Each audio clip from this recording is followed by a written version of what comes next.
Assalamualaikum warahmatullahi wabarakatuh. Saya Bramasta Yugendra Bayu dengan NIM 33341900045. Dan nama saya James Santiara dengan NIM 333499002. Kami dari kelompok 40 akan menjelaskan tentang thermodynamic on copper smelting. Sebelumnya, kami ingin berterima kasih kepada Ibu Susatri Odiani selaku dosen pengampu mata kuliah termodinamika metalurgi yang telah memberikan kami kesempatan untuk mempresentasikan tugas ini. Sebelum memulai presentasi, saya akan menunjukkan outline-nya dulu. Yang pertama adalah introduction, kedua adalah proses, Mitsubishi Process, lalu industri in Indonesia, thermodynamic aspect, conclusion, dan reference. Baiklah, selanjutnya adalah introduction atau pengenalan tentang tembaga. Jadi, tembaga adalah logam yang telah dikenal sejak awal manusia dan juga salah satu jenis logam yang paling sering digunakan. Sekitar 80% dari tembaga itu berasal dari biji tembaga dan berasal dari mineral sulfida. Nah, salah satu mineral sulfidanya yaitu ini figur 1 ada kalkupirit atau rumus kimianya adalah CuFeS2. Dan figur 2 ini bornit, rumus kimianya itu CuFeS4. Ada juga kalkosit, rumus kimianya itu Cu2S. Ya, biasanya itu dipakai untuk proses pirometalurgi.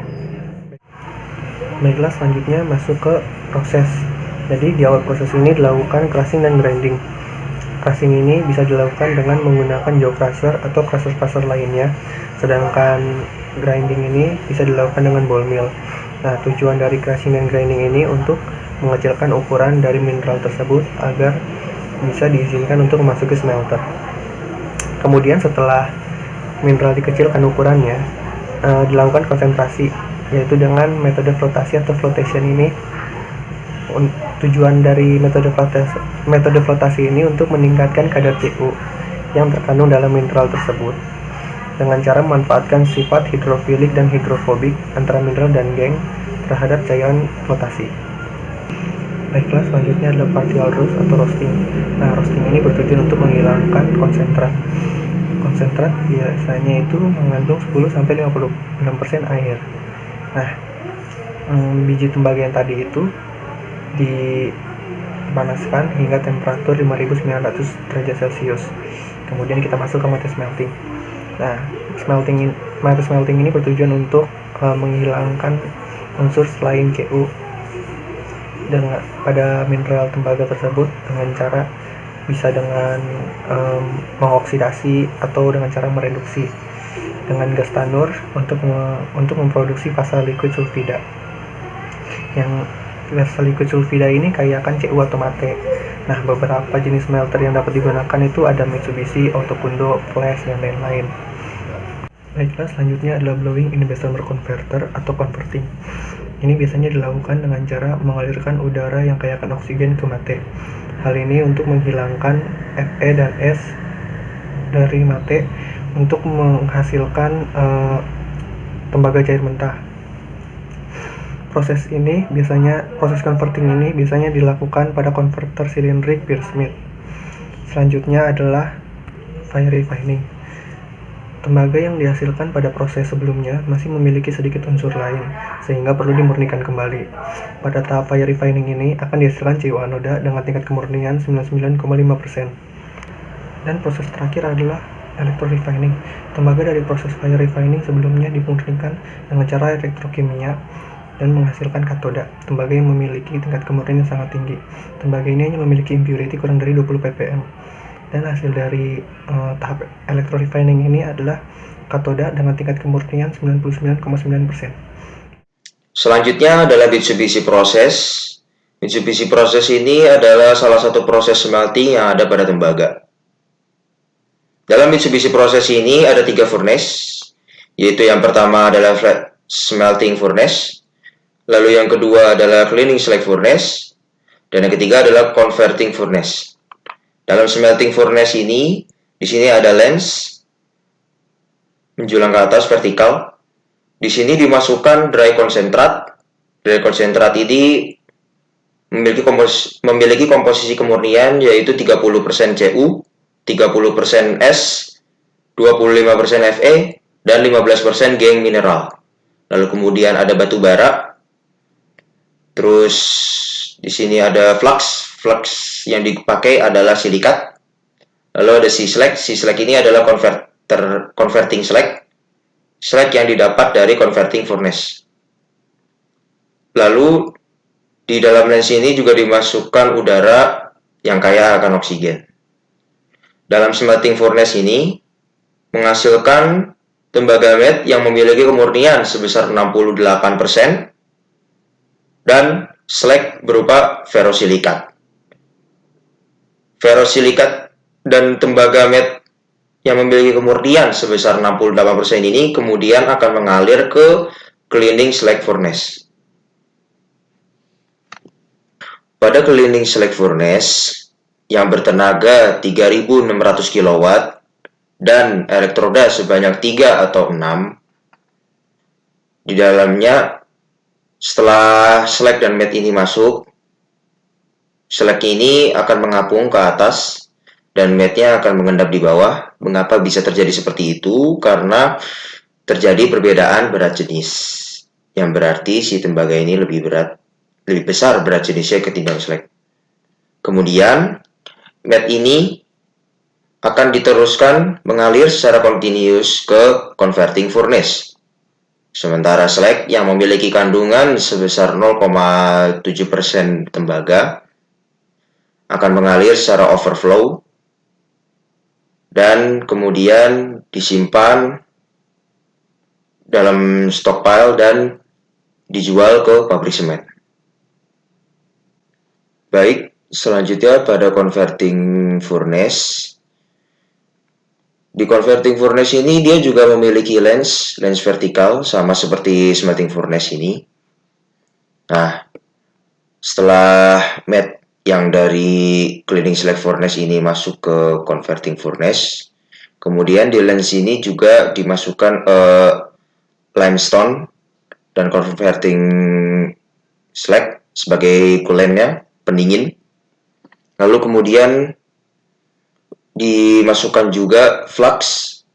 Flux di sini menggunakan flux kalsium karbonat CaCO3. Kemudian dimasukkan juga ke dalam lens yaitu udara yang kaya akan oksigen. Di sini udaranya memiliki kandungan sebesar 30-37% oksigen.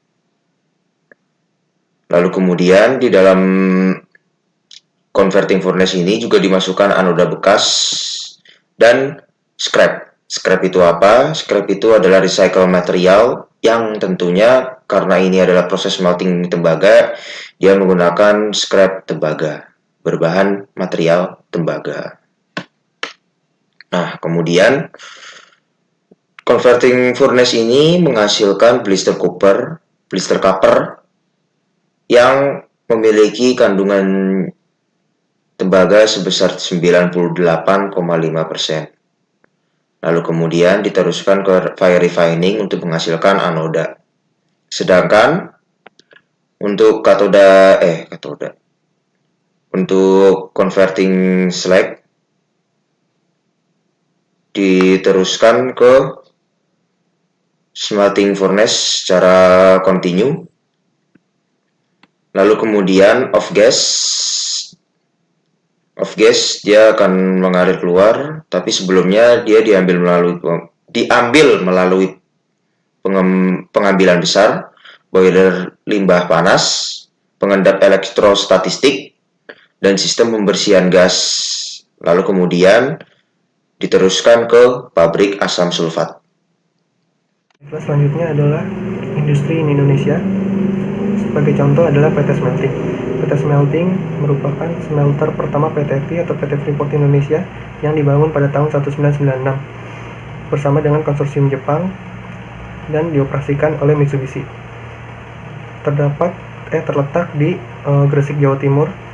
PT Smelting ini merupakan fasilitas smelter tembaga pertama di Indonesia. PT Smelting mampu memurnikan dan mengolah 1 juta ton tembaga, konsentrat tembaga, dan menjadi 300.000 ton tembaga katoda setiap tahunnya. untuk memenuhi produksi di dalam maupun di luar negeri. Selanjutnya adalah thermodynamic aspek. Kami mengambil aspek termodinamika dari reaksi yang berada dalam converting furnace. Sebelum terjadi reaksi ini, matte dari cleaning slag furnace dialirkan ke converting furnace. Lalu kemudian dari pipa lens akan dimasukkan udara yang kaya akan oksigen dan akan terjadi reaksi ini. FeS bereaksi dengan 3/2O2 menjadi FeO dan SO2. FeS ini berada dalam matte, sementara FeO berada dalam slag. Kemudian Cu2S bereaksi dengan O2 menjadi 2Cu dan SO2. Cu2S ini berada dalam matte. Setelah ditambahkannya O2 tersebut, maka akan terjadi reaksi oksidasi yang berlebih. Maka akan menjadi reaksi seperti ini. 3FeO bereaksi dengan setengah O2 menjadi Fe3O4. Fe3O4 ini berada dalam slag. Kemudian 2Cu bereaksi dengan setengah O2 menjadi Cu2O. Cu2O ini berada dalam slag juga. Kemudian ketiga slag yang saya sebutkan tadi, Cu2O, Fe3O4, dan FeO bereaksi dengan flux.